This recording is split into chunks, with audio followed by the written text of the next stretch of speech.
आज की इस वीडियो में हम बात करने वाले हैं एक ऐसे मुद्दे पर जिसने पूरी दुनिया की राजनीति, सुरक्षा और भविष्य को प्रभावित किया है। ईरान, अमेरिका और इजरायल के बीच चल रहा संघर्ष। ये सिर्फ एक साधारण युद्ध नहीं है, बल्कि इसके पीछे दशकों पुरानी रणनीतियां, राजनीतिक चालें और वैश्विक ताकतों का गहरा खेल छुपा हुआ है।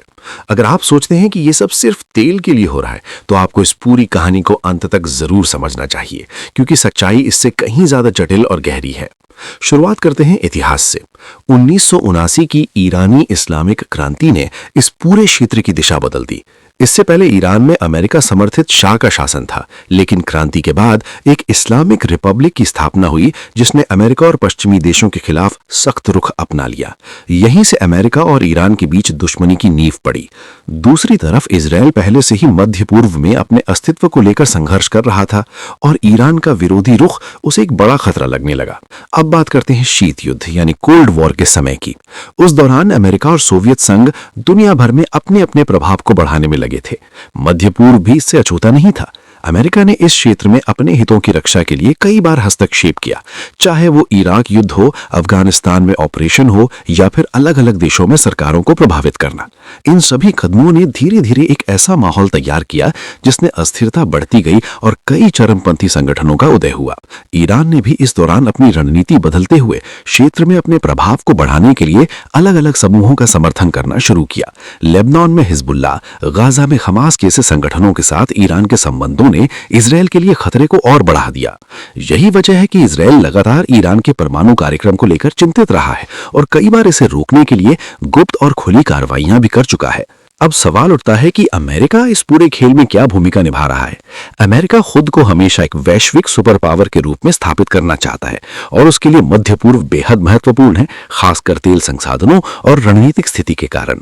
अमेरिका ने कई बार ईरान पर आर्थिक प्रतिबंध लगाए, उसके परमाणु कार्यक्रम को रोकने की कोशिश की और इजरायल का खुलकर समर्थन किया, लेकिन इन सब के बावजूद ईरान ने अपनी स्थिति को कमजोर नहीं होने दिया और धीरे धीरे एक मजबूत क्षेत्रीय शक्ति बनकर उभरा। अब बात करते हैं हाल के घटनाक्रम की। पिछले कुछ वर्षों में अमेरिका और ईरान के बीच तनाव कई बार चरम पर पहुंचा है। ड्रोन हमले, सैन्य कार्रवाई और परमाणु समझौतों का टूटना, इन सभी ने स्थिति को और जटिल बना दिया है। इजरायल भी लगातार ईरान के ठिकानों पर हमले करता रहा है, खासकर सीरिया में जहां ईरान की सैन्य मौजूदगी मानी जाती है। अब इस पूरे समीकरण में पाकिस्तान की भूमिका भी काफी महत्वपूर्ण हो जाती है। पाकिस्तान एक ऐसा देश है जिसके संबंध अमेरिका, चीन और मुस्लिम दुनिया तीनों के साथ जुड़े हुए हैं। एक तरफ पाकिस्तान अमेरिका का सहयोगी रहा है, खासकर आतंकवाद के खिलाफ लड़ाई में, वहीं दूसरी तरफ उसके ईरान और सऊदी अरब दोनों के साथ संबंध है। इस वजह से पाकिस्तान एक संतुलन बनाए रखने की कोशिश करता है, लेकिन अगर ये संघर्ष बढ़ता है तो उसे भी एक पक्ष चुनना पड़ सकता है, जो उसके लिए आसान नहीं होगा। अब बात करते हैं भारत की। भारत इस पूरे मामले में एक बहुत ही संतुलित और समझदारी भरा रुख अपनाता रहा है। भारत के ईरान के साथ भी अच्छे संबंध हैं, खासकर ऊर्जा और व्यापार के क्षेत्र में, और वहीं अमेरिका और इजरायल के साथ भी मजबूत रणनीतिक साझेदारी है। भारत के लिए ये स्थिति एक चुनौती है, क्योंकि उसे अपने सभी रिश्तों को संतुलित रखते हुए अपने राष्ट्रीय हितों की रक्षा करनी है।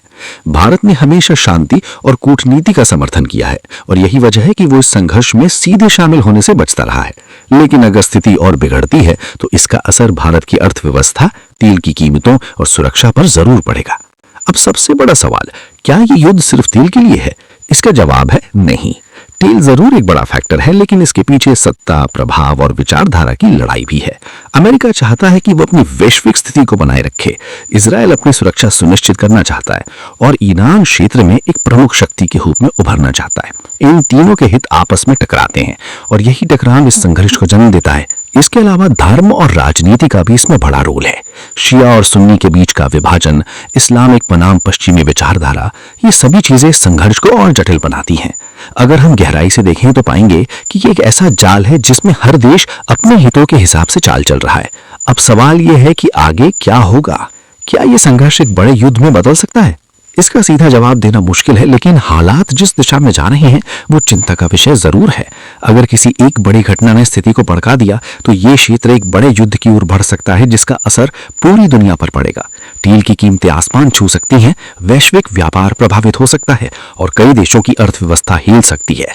यही वजह है कि दुनिया के कई देश इस स्थिति को नियंत्रित करने की कोशिश कर रहे हैं। अंत में हमें ये समझना होगा कि ये संघर्ष अचानक नहीं हुआ है। इसके पीछे दशकों की राजनीति, रणनीति और फैसले हैं जिन्होंने आज की स्थिति को जन्म दिया है। अगर इन जड़ों को नहीं समझा गया तो समाधान भी संभव नहीं है। इसलिए जरूरी है कि हम सिर्फ खबरों तक सीमित न रहें, बल्कि उनके पीछे की सच्चाई को भी समझें।